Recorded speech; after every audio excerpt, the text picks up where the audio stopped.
एक शांत और वीरान मेंटल हॉस्पिटल। एक बंद कमरे में एक छोटी सी लड़की सुमी बैठी हुई है। उसके चेहरे पर कोई भाव नहीं है। सामने बैठा डॉक्टर उससे ढेरों सवाल पूछता है, उसकी जिंदगी के बारे में, उसके परिवार के बारे में और उस खौफनाक रात के बारे में जिसने सब कुछ हमेशा के लिए बदल दिया। लेकिन सुमी पत्थर की मूरत बनी बस देखती रहती है। वो एक शब्द भी नहीं बोलती। आखिर उस घर में ऐसा क्या हुआ था जिसने एक हंसती खेलती बच्ची की मानसिक स्थिति को पूरी तरह तबाह कर दिया? कुछ वक्त बीतने के बाद सुमी को अस्पताल से छुट्टी मिल जाती है। उसके पिता मूह्योन उसे लेने आते हैं। घर पहुंचते ही सुमी का सामना अपनी सौतेली मां यूनजू से होता है। यूनजू के चेहरे पर एक नकली और बनावटी मुस्कान है, लेकिन उसकी आंखों में एक अजीब सी कड़वाहट साफ झलकती है। सुमी अपनी सौतेली मां को एक पल के लिए भी बर्दाश्त नहीं कर सकती। उसकी नीयत पर सुमी को पहले दिन से ही गहरा शक है। वहीं दूसरी तरफ सुमी की छोटी बहन सुयोन है, बेहद शांत, सहमी हुई और डरी सहमी। वो अपनी सौतेली मां के सामने आती ही सहम जाती है और एक शब्द भी नहीं बोल पाती। आधी रात को जब पूरे घर में सन्नाटा था, सुमी की आंख अचानक खुलती है। कमरे के दरवाजे पर एक रहस्यमयी औरत खड़ी थी। उसके लंबे बिखरे हुए काले बाल उसके पूरे चेहरे को ढके हुए थे। वो धीरे धीरे सुमी के बिस्तर की तरफ कदम बढ़ाती है। उसकी सांसें भारी और खौफनाक थीं। सुमी डर के मारे जम जाती है। सुबह होते ही सुमी को सुयोन की बाह पर नीले पड़े गहरे घाव और खरोंचे दिखाई देती हैं। सुमी का खून खौल उठता है। उसका सीधा शक यूनजू पर जाता है। जब वो सुयोन से पूछती है कि ये चोट कैसे लगी, तो सुयोन अपनी आंखें चुरा लेती है। बहन का ये डर सुमी के शक को यकीन में बदल देता है। दोनों के बीच बहस शुरू हो जाती है। सुमी सीधे अपनी सौतेली मां पर सुयोन को मारने का आरोप लगाती है, लेकिन यूनजू बड़ी सफाई से सब खारिज कर देती है और उल्टे सुमी को ही पागल साबित करने की कोशिश करती है। एक शाम पिता मूह्योन ने घर पर अपने कुछ नजदीकी रिश्तेदारों को डिनर पर इनवाइट किया। शुरुआत में सब कुछ बेहद सामान्य लग रहा था, लेकिन अचानक यूनजू का व्यवहार बदलने लगा और वो अतीत की ऐसी बातें करने लगी जो बेहद अजीब और परेशान करने वाली थीं। रिश्तेदारों के चेहरे पर शिकन आने लगी। अचानक डिनर टेबल पर बैठी एक महिला मेहमान को अचानक दौरे पड़ने लगे। वो अपनी कुर्सी से नीचे गिर पड़ी। उसका शरीर अजीब तरीके से ऐंठने लगा और मुंह से झाग निकलने लगा। किसी को समझ नहीं आ रहा था कि आखिर क्या हो रहा है। जब उस महिला की हालत थोड़ी संभली तो उसने कांपती हुई उंगली से रसोई घर के सिंक की तरफ इशारा किया। इस रात के बाद से घर में अलौकिक घटनाएं और तेज हो गईं। एक सुबह यूनजू अपनी पसंदीदा पक्षियों की पिंजरे के पास जाती है। उसके पालतू पक्षी बड़ी ही बेरहमी से मारे जा चुके थे। यूनजू गुस्से से पागल हो जाती है। वो सीधे सुयोन के पास पहुंचती है और उस पर चिल्लाते हुए आरोप लगाती है कि ये घिनौना काम सुयोन ने ही किया है।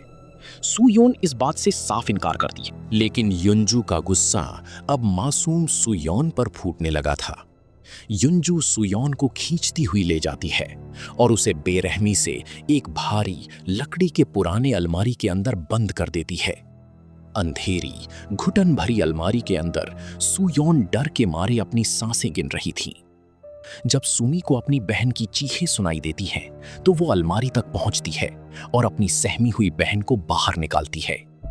सुमी उसे सीने से लगा लेती है और कसम खाती है कि अब वो यूनजू को अपनी बहन के पास भटकने भी नहीं देगी। सुमी का सब्र का बांध टूट जाता है। वो चिल्लाते हुए अपने पिता से कहती है कि यूनजू सुयोन को मार रही है, लेकिन पिता मूह्योन का चेहरा गुस्से या डर से नहीं, बल्कि एक अजीब सी बेबसी और दुख से भर जाता है। मूह्योन धीमी, कांपती आवाज में कहता, सुमी, होश में आओ, सुयोन मर चुकी है। सुमी इस बात को स्वीकार करने से पूरी तरह इनकार कर देता है। उसे लगता है कि उसके पिता झूठ बोल रहे हैं या शायद यूनजू ने उनके दिमाग पर भी कब्जा कर लिया है। सुमी अपनी आंखों के सामने मौजूद अपनी बहन को कैसे झुठला दे, लेकिन उसके पिता उसे समझाने की कोशिश करते हैं, लेकिन सुमी अपने पिता को धक्का देती है और कमरे से बाहर भाग जाती है। उसके लिए सुयोन जिंदा थी और उसे हर कीमत पर अपनी बहन को बचाना है। सुमी सीढ़ियों के ऊपर खड़ी होकर नीचे देखती है। यूनजू हाथ में एक बड़ा, भारी और खून से सना हुआ बोरा घसीटती हुई कॉरिडोर से गुजर रही थी। उस बोरे के अंदर किसी और की नहीं, बल्कि उसकी प्यारी छोटी बहन है। सुमी नीचे भागती है। दोनों के बीच लड़ाई शुरू हो जाती है। सुमी अपनी पूरी ताकत से यूनजू पर हमला करती है, लेकिन इस भयानक जंग के पीछे का सच उससे भी कहीं ज्यादा डरावना था, क्योंकि जिस औरत से सुमी लड़ रही थी वो असल में यूंजू थी ही नहीं। दर्शकों ने अब तक जो कुछ भी देखा था वो सब कुछ केवल सुमी के बीमार दिमाग का एक छलावा था। हॉस्पिटल से लौटने के बाद उस घर में सुयून कभी आई ही नहीं थी।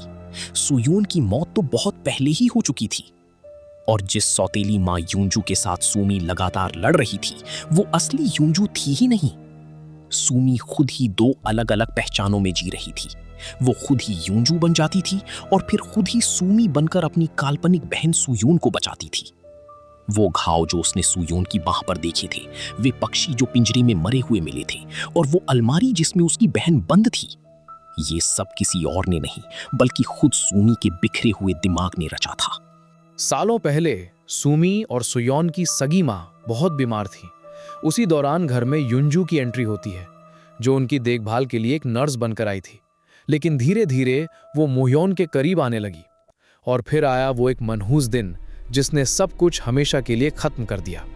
अपनी बीमारी, पति की बेवफाई के बोझ तले दबी माँ अब और बर्दाश्त नहीं कर सकी और लकड़ी की पुरानी अलमारी के अंदर खुदकुशी कर ली। जैसे ही वो अलमारी का दरवाजा खोलती है, उसकी आंखों के सामने उसकी माँ की बेजान लाश लटक रही थी। वो अपनी माँ को बचाने के लिए पैरों को पकड़ती है और पूरी ताकत से उन्हें नीचे खींचने की कोशिश करती है। खींचतान में वो भारी भरकम अलमारी संतुलन खो देती है और सुयोन के ऊपर आ गिरती है। वो मरी नहीं थी, वो अलमारी के नीचे तड़प रही थी। वो अपनी आखिरी ताकत लगाकर मदद के लिए चिल्लाने लगती है, लेकिन उस वक्त सुमी घर में युंजू से बहस करके गुस्से में बाहर निकल रही थी। उसे अपनी बहन की चीखें सुनाई नहीं दी। उधर अलमारी गिरने की आवाज सुनकर युंजू कमरे में पहुंचती है। वो देखती है कि सुयोन अलमारी के नीचे दबी हुई है, तड़प रही है और खून से लथपथ है। युंजू चाहती तो उस अलमारी को हटाकर सुयोन की जान बचा सकती थी, लेकिन युंजू के मन में सुमी और सुयोन के प्रति जो कड़वाहट और नफरत भरी थी, वो तड़पती हुई बच्ची को देखती है और फिर बिना कोई मदद किए चुपचाप मुड़कर कमरे से बाहर निकल जाती है। सुयोन अलमारी के नीचे अकेले अंधेरे में तड़प तड़प कर अपनी आखिरी सांसें गिनती है और हमेशा के लिए अपनी आंखें मूंद लेती है।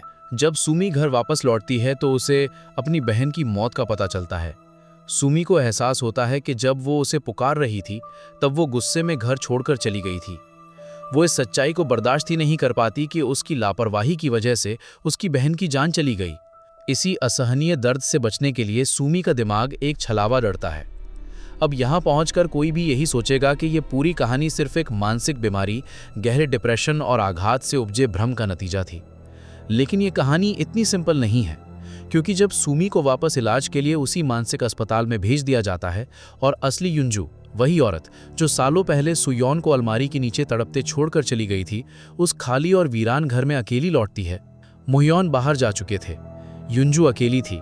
अचानक उसे ऊपर की मंजिल से अजीब सी आवाज़ें सुनाई देने लगती हैं। लकड़ी के फर्श पर हल्के कांपते हुए कदमों की आहट गूंजती है।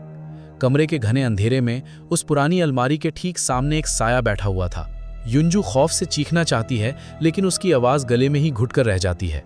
इस खौफनाक मंजर से ये साफ हो जाता है कि सुमी भले ही मानसिक रूप से बीमार थी, लेकिन इस घर में हुआ अलौकिक खौफ कोई वहम नहीं था। सुयोन की तड़प, उसका दर्द और उसकी रूह उस घर की दीवारों में आज भी जिंदा थी, जो केवल अपने कातिल के लौटने का इंतजार कर रही थी।